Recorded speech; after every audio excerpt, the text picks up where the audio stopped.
Bueno, ¿cómo les va a todos? Vamos a empezar con... Vamos a esperar unos minutitos más, a ver si se suma más gente. Y ya vamos a empezar con la cuarta charla de hoy, que es muy linda, muy interesante. Vamos a estar hablando de los hallmarks del cáncer, un tema que es re importante, muy, muy importante para el entendimiento de lo que es la biología tumoral en sí. Así que bueno, primero los que se vayan uniendo, por favor confírmenme si, si se escucha bien y si se ve la presentación que dice clase número 4.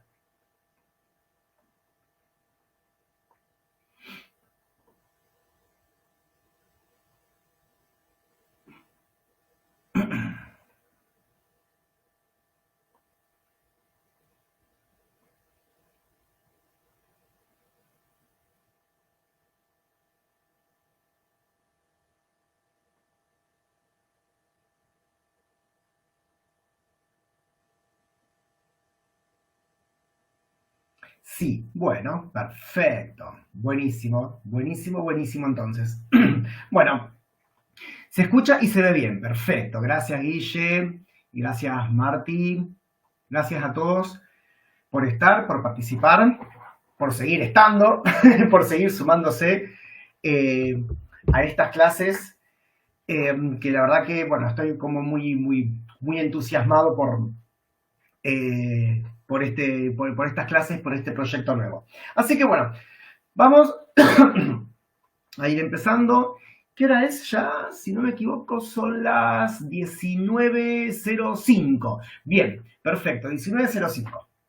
Entonces, vamos a empezar a hablar, como habían visto en los posteos que yo les dejé eh, a través de Instagram. Hoy, el tema que vamos a abarcar hoy, ya para meternos a hablar específicamente de tumores y hablar específicamente de cáncer, es el tema de los hallmarks del cáncer.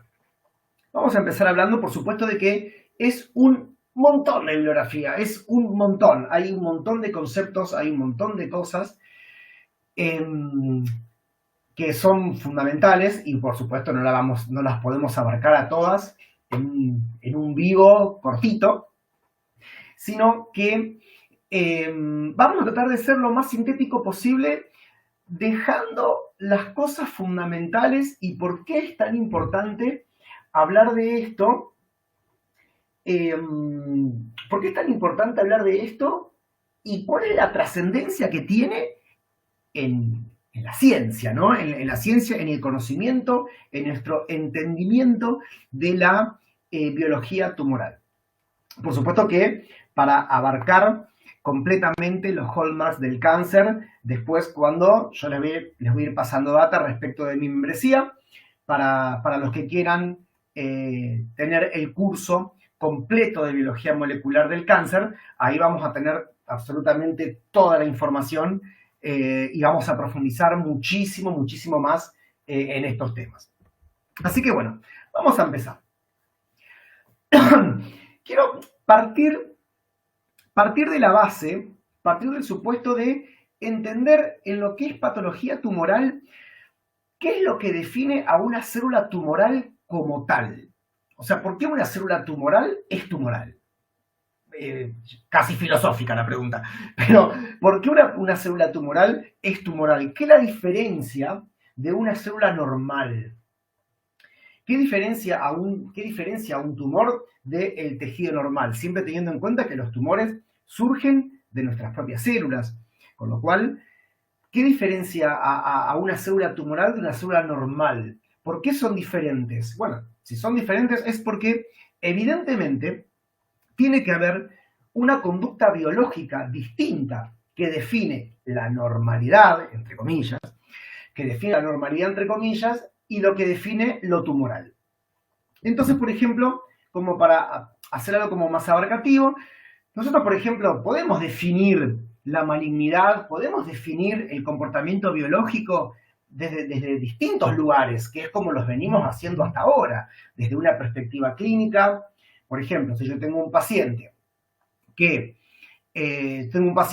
tiene una masa en colon con metástasis en hígado, con metástasis que la tomografía también muestra que tiene imágenes en pulmón o en hueso, y bueno, yo desde la clínica puedo inferir la malignidad, puedo inferir el comportamiento biológico agresivo de esa lesión.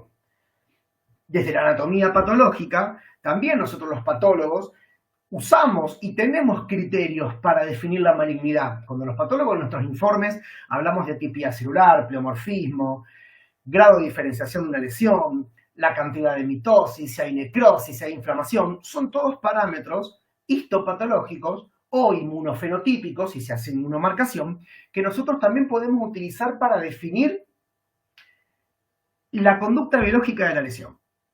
Entonces, ¿qué es lo que venimos haciendo hasta ahora? Definir el comportamiento de una lesión en función de sus características clínicas o anatomopatológicas. Por detrás de todo eso, y muy en lo profundo de la lesión, esas lesiones se comportan clínicamente de ese modo y tienen características anatomopatológicas distintivas porque existe una biología detrás que fundamenta todo eso. Los trabajos que sacaron Hanagan y Weinberg, empezando a partir del año 2000 hasta su última actualización en el año 22, específicamente lo que hacen es justamente hincapié en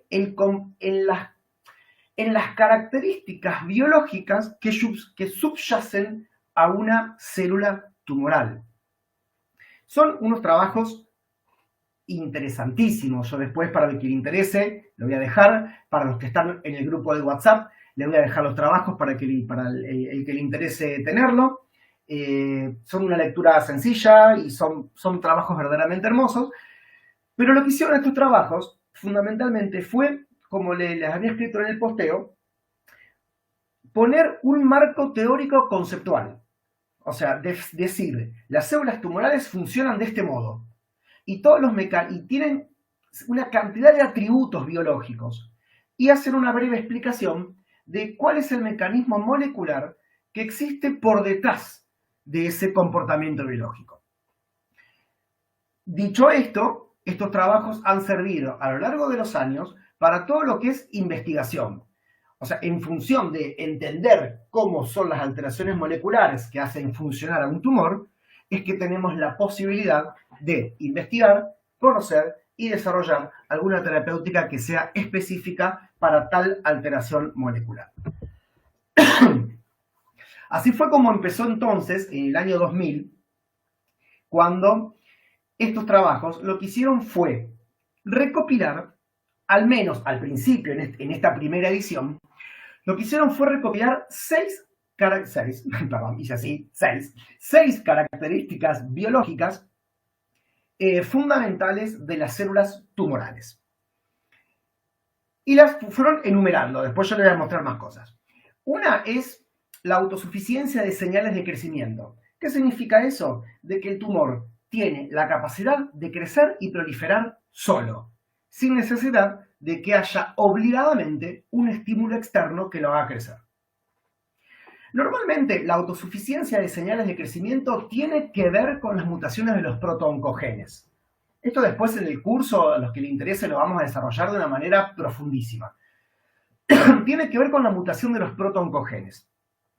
Por ejemplo, cuando hablamos de que un cáncer de pulmón tiene mutación del EGFR, mutación de ALK, cuando decimos que un cáncer por ejemplo, de mama tiene una amplificación del gen del ER2, del ER2-Neu, estamos hablando específicamente de alteraciones moleculares que tienen que ver con la activación de los protooncogenes y conversión en oncogenes, lo que le van a dar a ese tumor una autosuficiencia de señales de crecimiento. Después, este trabajo también dijo de que, así como los tumores crecen solos, también tienen la posibilidad de ser insensibles a las señales inhibidoras de crecimiento.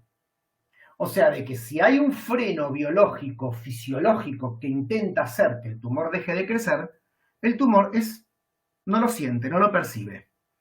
Normalmente, la insensibilidad a las señales inhibitorias tiene que ver con las mutaciones de lo que se llaman los genes supresores tumorales. Por ejemplo, si yo tengo muchos tumores humanos, tienen mutaciones del gen P53. El gen P53 es el gen supresor tumoral por excelencia. Es uno de los más conocidos, en el que se le ha reconocido un montón de funciones. Dentro de sus funciones es precisamente actuar como un inhibidor del crecimiento, entre otras cosas, pero actúa como un inhibidor del crecimiento. Cuando P53 no funciona, si existe una señal que intenta hacer dejar de crecer a la lesión, el tumor se hace insensible. Por ejemplo, a nivel terapéutico, esto también lo podemos utilizar. A nivel farmacológico es difícil encontrar una terapéutica que pueda, como podemos decir, reactivar los genes supresores tumorales que estén mutados. Pero sí podemos actuar de manera indirecta. Por ejemplo, cuando en cáncer de mama utilizamos palbociclib, el palbociclib es un inhibidor de sinasas dependiente de ciclina. Lo que hace la sinasa dependiente de ciclina, por ejemplo, es inhibir al P16 y P21, que son genes supresores tumorales. Entonces, al inhibir con estas medicaciones, con palbociclib, a la molécula que inhibe a P16 y P21, los tumores se hacen nuevamente sensibles a las señales inhibitorias de crecimiento. Después, por ejemplo, este también trabajo postula que los tumores tienen la capacidad de evadir la muerte celular. Pueden arbitrar toda una serie de mecanismos para evitar la apoptosis. La apoptosis también es un mecanismo de defensa. Cuando la célula empieza a notar que hay alteraciones biológicas, hay alteraciones genéticas en su interior, automáticamente se dispara la apoptosis como un mecanismo de defensa. Porque, pensándolo biológicamente, la célula, el cuerpo, se va a quedar con células que potencialmente se transformen en algo más agresivo. Entonces, si tengo un montón de células que lo que hacen es inhibir, que tienen alteraciones genéticas, automáticamente se activa la apoptosis. Pero el tumor tiene una capacidad también para evadir la apoptosis a través de un montón de mecanismos, normalmente evitando los mecanismos de la vía intrínseca de la apoptosis, que es la vía mitocondrial. Ejemplos de estos hay un montón. Por ejemplo, una gran cantidad de linfomas tienen translocación del gen BCL2. El gen BCL2 es un gen antiapoptótico por excelencia. La translocación del gen BCL2 fundamentalmente lo que hace es fomentar la función de este gen justamente para que la célula no pueda entrar en apoptosis. Esto ocurre en los linfomas foliculares y en otro tipo de lesiones similares. Existen terapias antiapoptóticas que pueden justamente inhibir a estas moléculas. Por ejemplo, hay un fármaco que se llama venetoclax, que es el que se utiliza justamente para evadir la apoptosis celular. Después, también las células tumorales tienen capacidad ilimitada de replicación. ¿Qué significa capacidad ilimitada de replicación? Esto significa de que no solamente tienen la capacidad de entrar en mitosis de manera indefinida, sino que tienen la capacidad de no envejecer. En realidad, ahí reside el potencial replicativo ilimitado, porque no tienen capacidad para envejecer. Las células tumorales no envejecen por el hecho de que tienen la capacidad de reactivar una enzima que se denomina telomerasa. La telomerasa, de manera muy resumida, muy acotada, es una enzima que reconstituye el extremo de los cromosomas, que son los telómeros. Sabemos que en la medida que una célula entra en mitosis muchas veces, los telómeros se hacen cada vez más cortos. Al hacerse cada vez más cortos, se llega a un punto crítico en el cual el telómero no se puede acortar más. Y como no se puede acortar más, la célula no entraría más en mitosis. Entonces, justamente, la reactivación de la telomerasa permite que se reconstruya el telómero, nunca se acorte, con lo cual ahí reside el potencial replicativo ilimitado. Todavía no hay terapias de uso clínico como inhibidores de telomerasa, pero sí están en este momento están en ensayos clínicos, en ensayos preclínicos, la utilización de inhibidores de la telomerasa. A su vez, también sabemos que los tumores tienen la capacidad de fabricar sus propios vasos sanguíneos. Y el estímulo fundamental es la hipoxia. Como justamente los tumores crecen rápido, empieza a haber mucho más célula que vasos. Entonces, al haber pocos vasos, las células tumorales empiezan a entrar en hipoxia. La hipoxia, entonces, es el estímulo para que los tumores puedan fabricar sus propios vasos. Facilitan su propia angiogénesis. Eso les permite tener recurso energético, oxígeno y glucosa de manera sostenida en el tiempo. La angiogénesis es algo que también se observa en todos los tumores. Y hemos encontrado también, sabemos, ahora tenemos disponibles inhibidores de la angiogénesis.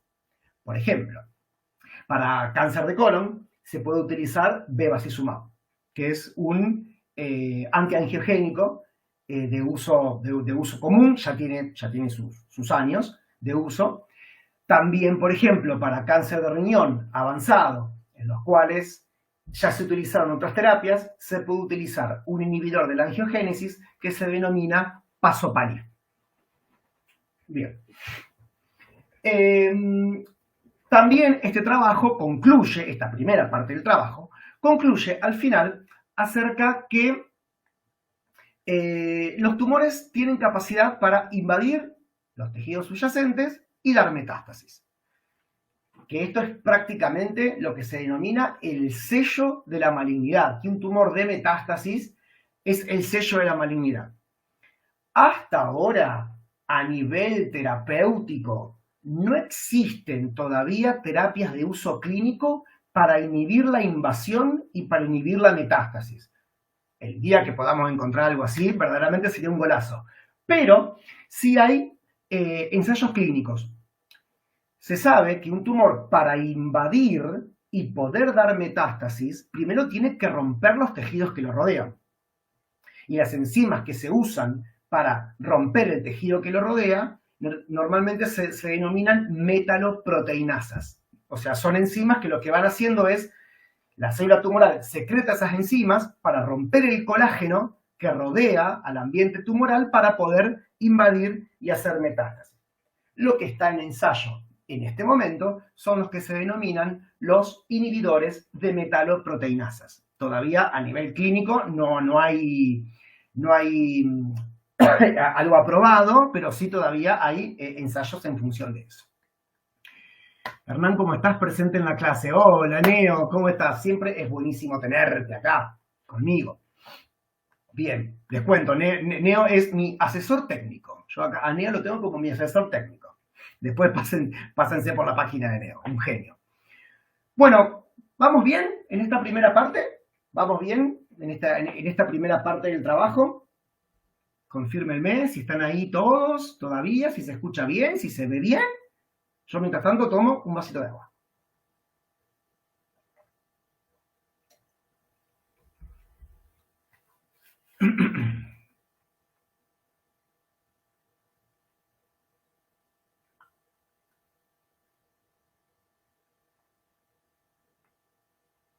Excelente, dice Adri Di Benedetto. Bien, perfecto. Bien, buenísimo. Se ve y se escucha perfecto. Buenísimo. Seguimos entonces. ¿Todo bien? Bueno, gracias a todos nuevamente. Gracias a todos por estar y por acompañar. Yo me inclino así y miro porque en realidad yo estoy haciendo el streaming por acá y el teléfono lo tengo acá arriba. Entonces, por eso me voy moviendo todo el tiempo. Pero bueno, vamos a seguir. Con lo que yo les contaba, así concluye el primer trabajo, el del año 2000. En el año 2011 se redobla la apuesta. Se sigue. Y el nuevo trabajo de los hallmarks del cáncer, de lo que se llama The Next Generation, lo que hace es incorporar dos categorías nuevas, o sea, dos hallmarks nuevos, que uno es fundamental, lo que es la evasión de la respuesta inmune, y el conocimiento de que las células tumorales tienen cierto metabolismo bastante particular, y además agregaron lo que se llaman dos categorías promotoras o facilitadoras de tumor. Que en realidad estas dos categorías no son, llamémosle, hallmarks en sí mismos, sino que favorecen que los otros hallmarks, que las otras características biológicas se puedan desarrollar. Entonces, este trabajo también pone de pie esto de que, además de todo lo que pueden hacer los tumores, tienen la capacidad para evadir el sistema inmunitario. Y esto hoy, a nivel clínico oncológico y terapéutico, es fundamental. Nosotros, por ejemplo, sabemos que las células tumorales, en la medida que van sufriendo transformaciones biológicas, van expresando proteínas que son diferentes a las normales. O sea, como fruto de esas alteraciones genéticas, se desarrollan proteínas que no son normales. Y nuestro sistema inmunitario, que es muy bicho, reconoce enseguida cuando una célula tumoral empieza a tener, a fabricar, fundamentalmente, proteínas de superficie que son distintas a las originales. De hecho, nuestro sistema inmune innato, por las células natural killer, son nuestras principales formas de defensa antitumoral, es natural killer y CD8. Sin embargo, los tumores, en la medida que van creciendo, se van acomodando para esconder esas proteínas y que el sistema inmune no las vea. Entonces, al no verlo, el sistema inmune no reconoce a la célula tumoral como extraña, con lo cual el tumor sigue creciendo como si nada. Sin embargo, ahora, a nivel clínico terapéutico, esto es fundamental porque la inmunoterapia en este momento está en un auge fundamental. Nosotros, a través de la farmacología, podemos restaurar al sistema inmunitario para que pueda volver a reconocer a la célula tumoral. A través de varios mecanismos. El más conocido, seguramente, que es el que básicamente tenemos casi todos en mente, es la inhibición de la proteína PD1 o PDL1 a través de los anticuerpos monoclonales pembrolizumab, atezolizumab, nivolumab, que se utilizan fundamentalmente para cáncer de pulmón y que se utilizan para melanoma. Ahora, justamente, en este último tiempo, la expresión de PDL1 está considerado como un biomarcador agnóstico, con lo cual la utilización de inmunoterapia en diferentes tipos de cáncer cada día es una realidad más cercana. También sabemos, por ejemplo, yendo a la segunda categoría emergente del año 2011, que los tumores tienen un metabolismo que le es propio. Tiene un metabolismo distinto al resto de las células normales. Su metabolismo es un metabolismo que es muy parecido a cuando la célula se encuentra en la fase S del ciclo celular. En ese momento, en un ciclo celular normal, la fase S del ciclo celular necesita solamente sintetizar ADN. En ese momento no hay fosforilación oxidativa, no hay secreción de hormonas, no hay reestructuración del citoplasma y tráfico de proteínas por otro lado, no hay funcionamiento del Golgi, del RER, porque en ese momento la célula no está para eso. En ese momento la célula está para proliferar y dividirse. Las células tumorales recapitulan este metabolismo de fase S que fue descubierto por el doctor Otto Warburg, por eso se le denomina metabolismo de Warburg.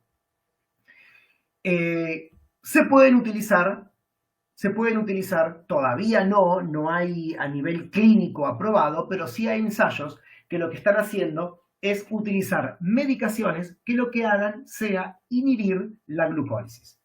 Porque es una glucólisis de tipo anaerobia, con solamente generación de 4 moles de ATP. Bueno, es un mecanismo metabólico de mucho consumo de glucosa, pero muy poca generación de ATP.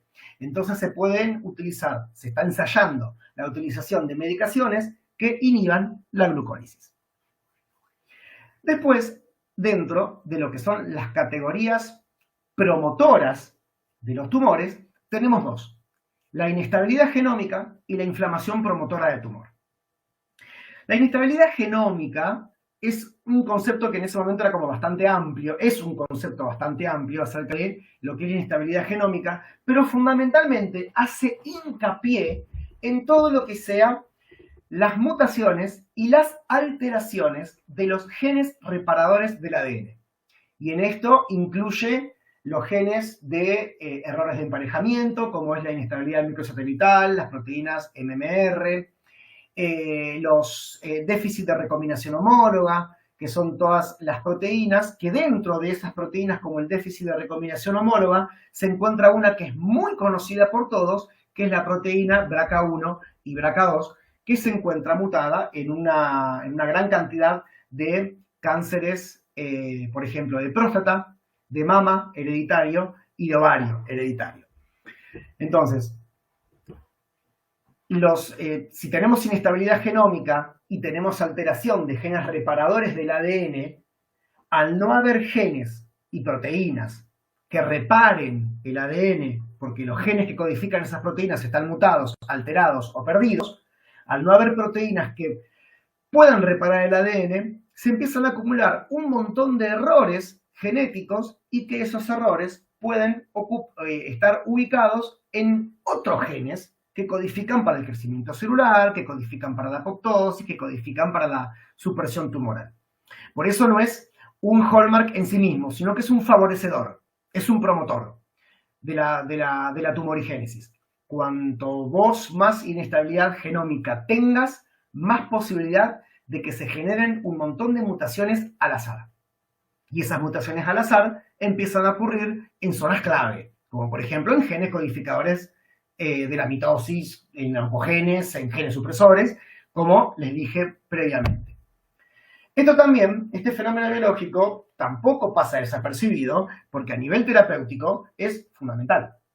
Nosotros podemos aprovecharnos de esa inestabilidad genómica y a través del fármaco hacer que la célula se ponga más inestable todavía, a un punto tal que a la célula tumoral no le va a quedar otra que morir o desaparecer. ¿Cuál es el ejemplo? Es el uso de olaparib.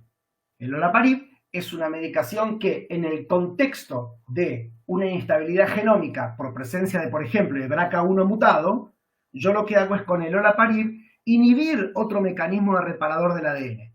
Entonces hago que la célula tumoral se quede con cero mecanismo reparador al punto tal de que lo que logro es de que haya tantos errores y tantos problemas replicativos que la célula tumoral se muera. Directamente no pueda subsistir, no se pueda bancar.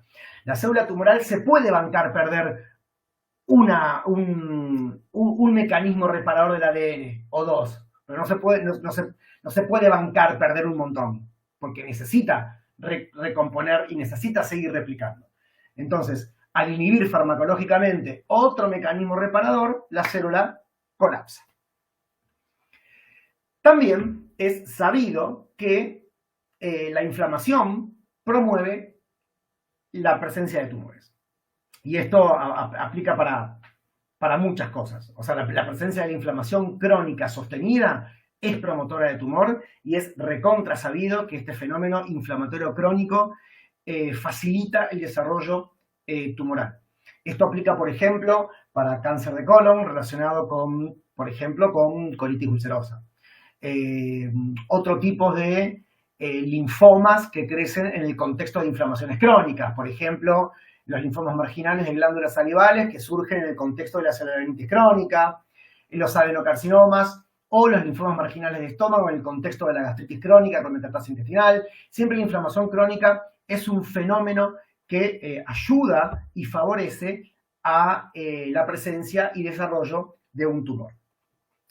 Esto, si bien es un fenómeno promotor de la tumorigénesis, hay ensayos y hay pruebas ya clínicas al uso de antiinflamatorios para evitar o para coadyuvar el tratamiento en distintos tipos de tumor. Por ejemplo, se puede utilizar celecoxib, que es un inhibidor de la COX-2, que se utiliza en los pacientes con colitis ulcerosa para ayudar al tratamiento, para evitar el desarrollo de adenocarcinoma de colon, por ejemplo. Uy, perdón. Perdón. Ahí está. Bueno, ¿cómo vamos hasta ahora? Esto es mucha data. Esto es un montón de data. Esto es un montón. Un montón de data. Por eso vamos a tratar de ir contando como un cuentito esto de los hallmarks del cáncer. Bien. Yo tomo otro vasito de agua más y ya los dejo en esta última parte y los dejo enseguida.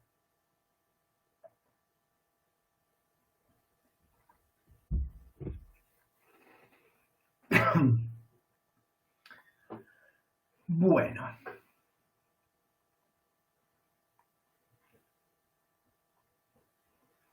A ver si alguno... ¿Cómo vamos? ¿Vamos bien? ¿Ya se cansaron? ¿Ya se aburrieron? Es un montón todo esto. Es un montón, pero es muy interesante. Con lo cual, ahora nos queda la última parte, la última actualización, que fue el año 2022. Esta vez, en el año 2022, ya Hanahan hizo el trabajo solo. En esta investigación no participó Robert Weinberg. Pero lo que hizo Hanahan a través de estas nuevas dimensiones de los tumores, de los hallmarks del cáncer, es reafirmar algunos conceptos. Vamos bien, vamos. Reafirmar algunos conceptos y poner también hallmarks nuevos y facilitadores nuevos. El nuevo hallmark que se considera es lo que se denomina la plasticidad celular. ¿Qué significa la plasticidad celular? La capacidad que tienen las células tumorales de realizar una transdiferenciación, o sea, de cambiar de fenotipo. Y esto a veces no tiene que ver tanto con fenómenos mutacionales. A veces sí, a veces no, pero puede tener que ver con mutaciones. Pero también algo que suele ocurrir es que las células tumorales lo que hacen es reactivar programas de transcripción que están dormidos. Y esto le permite transdiferenciarse, cambiar de fenotipo. ¿No? Un ejemplo característico de esto es lo que se denomina la transición epitelio-mesénquima. ¿Qué significa eso? La capacidad que tiene, por ejemplo, una célula de estirpe epitelial de transformarse en otra de estirpe mesenquimal. Y esto es uno de los principios biológicos fundamentales que subyace a la metástasis. Y esto es la transición epitelio-mesénquima es un programa de transcripción que se activa en las células tumorales debido a que justamente tienen plasticidad celular. Todavía no existen terapias para evitar este tipo de fenómenos, pero está en investigación. Y a su vez, el trabajo propone lo que se llaman nuevos facilitadores de tumor. Una línea de investigación que es sumamente interesante y extensísima, con mucho estudio en lo que es cáncer de colon y cáncer de pulmón, es la presencia del microbioma.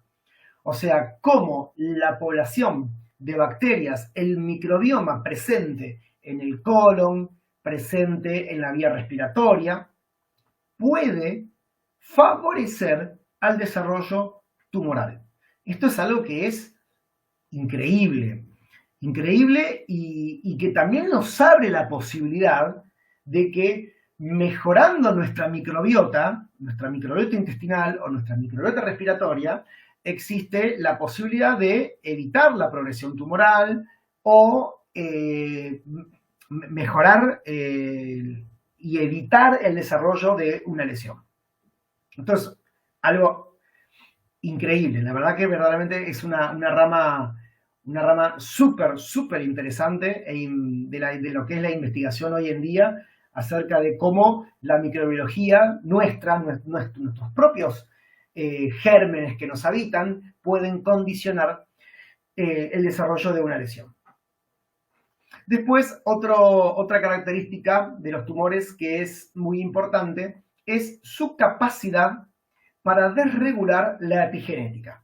Y acá nos metemos en un concepto que es muy probable que el concepto de epigenética lo veamos en la próxima clase, en la clase número 5. Vamos a estar hablando un poquito de lo que es epigenética. Quizá, no sé, lo tengo que pensar. Pero voy a ver si ya en la próxima clase hablamos de epigenética. ¿Qué es la epigenética? Son los mecanismos que actúan sobre lo que es la expresión génica. Hay genes, los genes transcriben debido a que hay proteínas que facilitan que transcriban esos genes. Así como hay proteínas que inhiben que un gen transcriba y se transforme en proteína. Esas proteínas que regulan la expresión son los mecanismos de regulación epigenéticos, justamente. La epigenética, entonces, el tumor puede acomodarla a su placer, al punto tal de que el tumor puede decidir, por ejemplo, permitir la expresión de protoncogenes e inhibir la expresión de genes supresores tumorales. No porque produzca mutación de esos genes, sino porque a nivel de mecanismo epigenético, la célula tumoral facilita la transcripción o inhibe la transcripción de la proteína que le convenga. Digámoslo de ese modo. ¿Hay terapias para epigenéticas? Sí, hay fármacos que se utilizan para ciertos tipos de tumores, por ejemplo, para algunas leucemias y linfomas se puede utilizar azacitidina, que es un inhibidor de la metiltransferasa, así como se pueden utilizar inhibidores de desacetilasas de histona, como por ejemplo el vorinostat. Son medicaciones que sí, ya se usan y son inhibidores justamente de la regulación epigenética. Y por último, el último facilitador del desarrollo tumoral es lo que se denomina la senescencia tumoral, la senescencia celular. ¿Qué significa la senescencia? Es esa célula tumoral que está viva, pero no replica. Está ahí, viva. No tiene capacidad replicativa, no se transforma en otra cosa, está viva pero quietita. No replica, se queda ahí. ¿Por qué es promotora? ¿Por qué se considera que es promotora de tumor? Porque la célula, cuando entra en senescencia, primero, tiene un fenotipo proinflamatorio. O sea, de que la célula senescente secreta un montón de sustancias proinflamatorias y muchas de esas sustancias proinflamatorias son favorecedoras del tumor, a su vez que muchas de esas sustancias proinflamatorias lo que hacen es inhibir la respuesta inmunitaria. Eso por un lado. Por otro lado, la célula senescente suele quedar viva, pero no viva en el aire.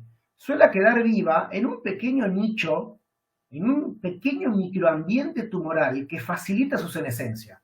Es como que la célula senescente queda en una casita en el lecho tumoral. Y muchas veces la célula senescente, como no replica y está viva, pero quietita, son insensibles a la quimioterapia. Significa que una célula que no replica es una célula que es insensible a la quimio. Entonces, muchas veces puede pasar que en algún momento de la vida celular, la célula tumoral que está senescente salga de su estado de senescencia y empiece a replicar. Por eso es una condición favorecedora del desarrollo tumoral. Entonces, en vista de todo esto que yo les estoy contando, el trabajo de los hallmarks del cáncer, que empezó en el año 2000 y tuvo su última edición en el año 2022, lo que nos permite es lo que muestra específicamente esta gráfica. Comprender cuáles son los atributos biológicos del cáncer, no solamente para entender cómo funciona, sino porque al entender cómo funciona, nosotros tenemos la capacidad de interpelar ese funcionamiento a través de una terapéutica. Como muestra el gráfico muestra que nosotros ya tenemos terapéutica para, por ejemplo, inhibir oncogenes, terapias para evadir supresores tumorales, terapias para favorecer la respuesta inmunitaria, inhibidores de telomerasa, inhibidores de la angiogénesis, inhibidores de PARP en la inestabilidad genómica, inhibidores de la apoptosis, favorecedores de la apoptosis que se pueden utilizar también, antiinflamatorios, selectivos para evitar la progresión tumoral. Por cada tipo de hallmark podemos tener un fármaco que puede ayudar a evitar el desarrollo de una lesión. Así que bueno, con esto llegué al final. Espero que les haya gustado, espero que les haya servido. Seguimos en contacto, yo sigo en contacto con ustedes a través del grupo de WhatsApp. Y bueno, nos vemos en la próxima. Nos vemos en la próxima y los espero a todos en la próxima clase. Vamos a ver de qué se trata y ya prontito cuelgo el enlace de esta charla para para que lo tengan disponible para ver como con las charlas anteriores. Bueno, ¿les gustó? A ver si tienen alguna pregunta, si tienen algo para preguntar. De paso yo les comento que próximamente, en las próximas semanas, no por ahora, pero en las próximas semanas, yo después les voy a estar dando a través de mi Instagram información respecto de lo que va a ser mi membresía para los que quieran hacer el curso completo de biología molecular del cáncer. Yo después les voy a estar dando información respecto de eso. Fascinante, Hernancho, gracias. Ay, Ceci, gracias, gracias, gracias, gracias. Siempre es un placer escuchar tus clases. Gracias, Adri, gracias, gracias. Así que bueno, si alguno quiere preguntar algo, si quiere saber algo, suelto ojos, no oídos porque no los escucho. Yo mientras tanto me tomo otro vasito de agua.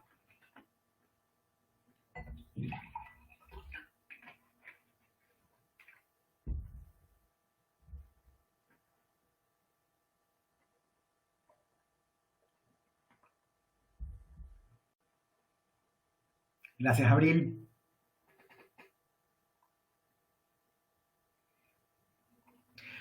Bueno, muchachos, si no hay más preguntas por hacer, me despido de ustedes y nos estamos viendo en la próxima edición. Nos estamos viendo. Muchas gracias a todos. Chao.